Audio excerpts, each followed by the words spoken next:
Well, good morning, ladies and gents. Welcome to Wednesday morning. It is now the 1st of December. Seems to have come quite quickly.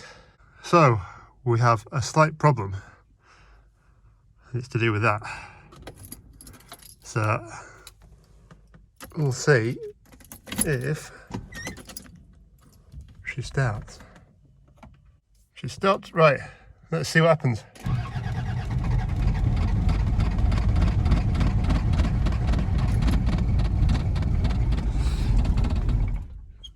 Yeah, that's what happens. So yeah, she won't start. Story is that I came back from a job, went up a fairly big hill, just got to crest at big hill, and the engine started spluttering and dying, and this is what happened. So we might be a little bit stuck. Oopsie. What have we done, Al? You've broken it. You've got a rusty ring down here. It's full of chip. I think the Land Rover died on the way back from working, so yeah, we're just trying to sort it out, aren't we? Yep. My dirty kegs as well. So after we fixed that, I got 2 miles down the road and it cut out again, fun enough, on another incline. Managed to get it started again and managed to get it limped back to my mate's house where the truck wouldn't really pull. He's got some quite big hills around there, and every time he went up a hill he had to drop a gear. There's kind of like a nice sweet spot in the rev range that you had to try and keep in. Didn't matter if you're going up or downhill, which had to be in that range. So managed to get it gathered up Monday afternoon, and this is what it looked like.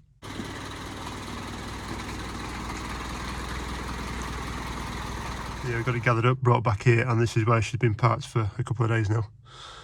So I need to start going through what's wrong with it.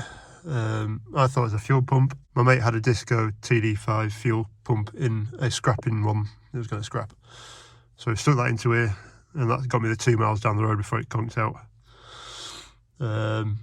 So I need to look at the fuel pump.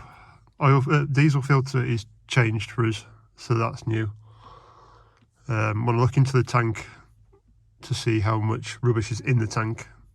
I don't think it's that, but it's a possibility. Look for a pinprick hole or something in the line that's reduced, drawing the air back in and dumping it back out. And then we start getting a bit serious where we're into like the engine bay and we're into ECMs, injectors, return lines, stuff like that. So I have no idea what's going to happen, but I shall let you know. Right, first job is just to check engine oil. How well it needs a service. She's about ready for a service, but how full it is in there.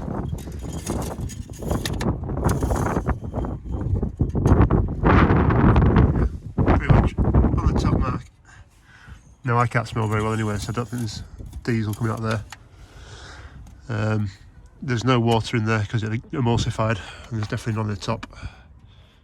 So that's a good start. I'm going to have a look down the back of there because I can see it being a bit damp. I don't know why. I think that's the regulator there. It looks like it's been changed previously to me. We're also going to try the air mass and put back in the thermostat cable, because we did wonder if it seemed to drop out when it got warm. So we did wonder if it was that the thermostat was telling the ECU something wrong. But yeah, just need to have a look around and see what there is. Well, I finally got started. Just some right work to do, and she's running quite happily. Right, so we're back in here again. I've just got my coffin out the back of the truck. She seems to be purring alright, but I'm not sure. And when you get to the back, there's a little bit, I don't know if you can see it or not, there's a haze of white smoke, and it smells like paraffin, which to me sounds like maybe an injector that's gone, and it's not quite burning properly. So first job I've got to do is Get me torch. Right, so previous lad to me had the fuel pump out. That's the original one in the corner there. So what I'm going to do is take out this one here, which is the Discovery one that we robbed off my mate's truck, and put this one back in, which is the original Defender one. Apparently there is a difference between the Defender and the Discovery. How much there is, I don't know. That back into there, and then we're kind of set back to what we were before. And then we might have to take rocker cover off and see if I can find where this injector is that's out. Right, so bear with me for a minute. So this is the outer sheath that goes across that, up to about there. Just slides over at top. There's a filter I've dropped unfortunately into that ball at the bottom, which goes on here, slips down that side and then covers this bottom part. And then there's a secondary one just here that's obviously got a bit of crud on it, so I'll clean that off. It's in pieces now. That's your sender unit for your floats, for your fuel gauge, and obviously it's electronically controlled anyway. So there's a bit of gunking bottom there, but nothing too drastic. I was talking to the lad that's had this before me, and he doesn't know if he's had tank off this one or his other one he had. But, so yeah, we'll clean these filters up and tubs up and everything and get it back together. Right, so they're all apart. That's the other filter that goes onto the end of there. There's a little locating bit just on there, so that slots onto that back on, other filter back on. And I'm happy with that pump now, it should be fine.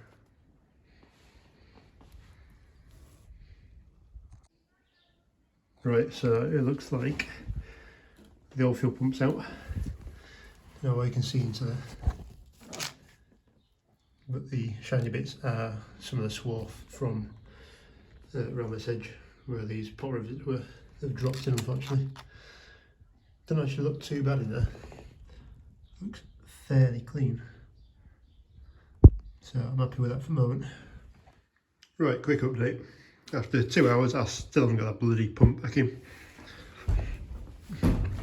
Been a real pain in the ass. And I thought a New Holland's filter was bad.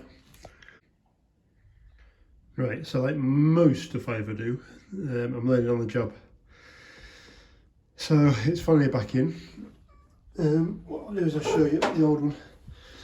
So there's a rubber like this, a seal that sits up here. So this seal pretty much just sits kind of under there. So this seal just pretty much sits under there as like a collar.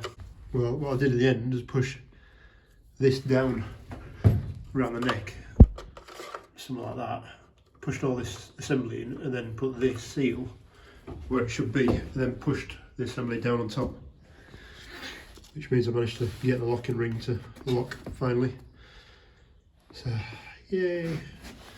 Now I've just got to try and remember which one goes where of these pipes, but I've got a picture of it. So. Right, so that'll be a progress. Start to the back. So as I say, fuel pump's back in again, it's all piped up, ready to go. But I get it into the ignition.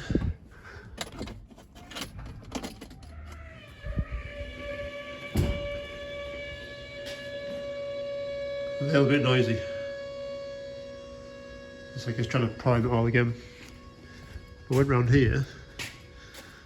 I don't know how well you can see down there. Down on the intake, it's all a bit damp. But when I went to that pipe here,